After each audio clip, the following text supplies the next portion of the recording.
Hey, it's Brandon, Right Stuff Media. So, I'm talking today about relationship marketing.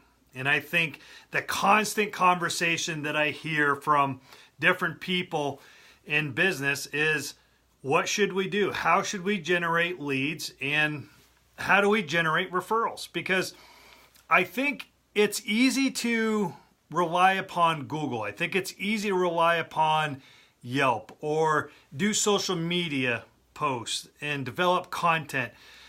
But I've always found in my business that it comes back to who you know, that everything comes from referrals. And I think when you start looking at referrals, you're going to have two different types of referrals. You're going to have your customers who are going to refer you, or people that know you, but then you have your referral sources.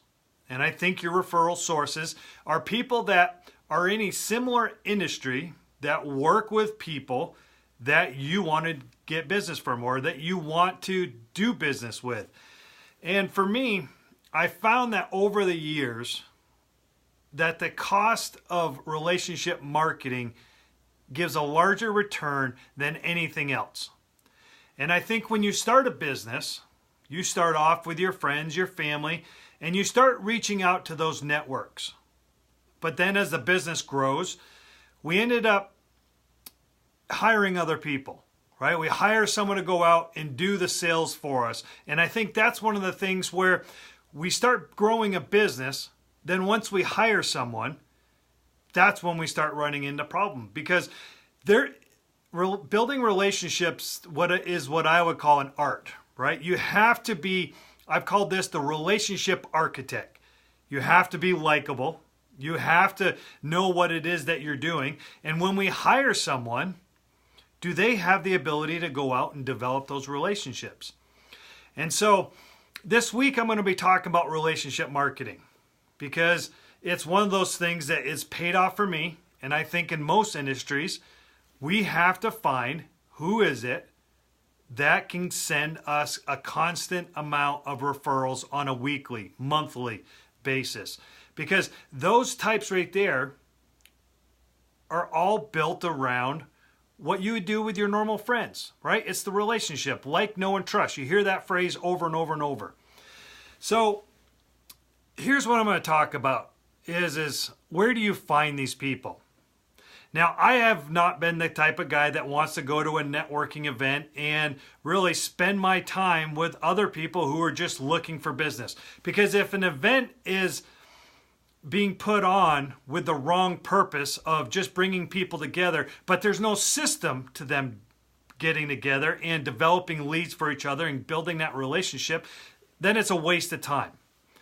So what I believe is that, number one, either create your own event, like I created the Smokeout networking group, or go to an event there where people are coming with a common purpose of getting to know high-performing people, people that are well-connected, and then say, how do we develop a relationship with them so that after this networking event, we can get to know each other, we can put our remember in the old days, we used to call this the black book, right? The Rolodex, the people that we know that I can help you in your business. Who is it that you're looking for? And at the same time, this is the type of person that I'm looking for. And I think when you start looking at referral sources, you got to look at who is in a similar industry. Who is it that does business with my customers or people like my customers that I can then get an introduction? Because we know cold calling is a lot of work. It's not very effective, regardless of how good you are. We want an introduction. So if I know somebody, and Erica, you're on this video watching, so if I know somebody that's looking for content marketing, what I'll do is I'll send an email to Erica and that person. I'll connect them and say, Erica is someone that I trust. I believe that you should meet with her. And so what I think is that when you start doing that type of connection, it's with somebody that they already know, the relationship starts right there. And then you have to continually be in front of that person and figure out how can you help them. And in the same turn, how do they help you build your business? I mean, that's what it's all about, is all about building relationships. But here's where I'm going to leave you today is be unique and be yourself. One of the biggest turnoffs to building relationships is if you're the kind of person that says, what's in it for me? What's in it for me? Hey, send me leads, but you're not doing anything for that other person. That's going to be a short-term relationship. And I look back at it's been 19 years since I started my first business. I am where I am today because of the people that believed in me and knew what it was that I was looking for, and that sent me referrals. But at the same time, I help a lot of people build their business, and I think that's the common straw that we all have to have is how do we help each other build each other's business? And because when we refer somebody, it's not because of price, it's because we trust that person to do what it is that they're looking for.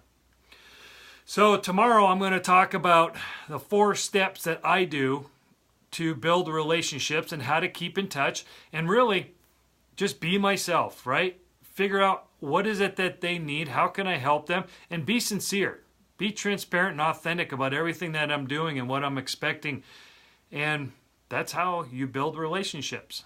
So if you haven't downloaded my book, my first book, Redesign, Experience Fun, Freedom, and Profit in Your Business, I'm offering it to you as a free download, a free ebook. Go to Right Stuff Media, that's with a W, and then you'll see in the resources guide that I'm offering it for free. Or go to Amazon, pay the $15 for it too.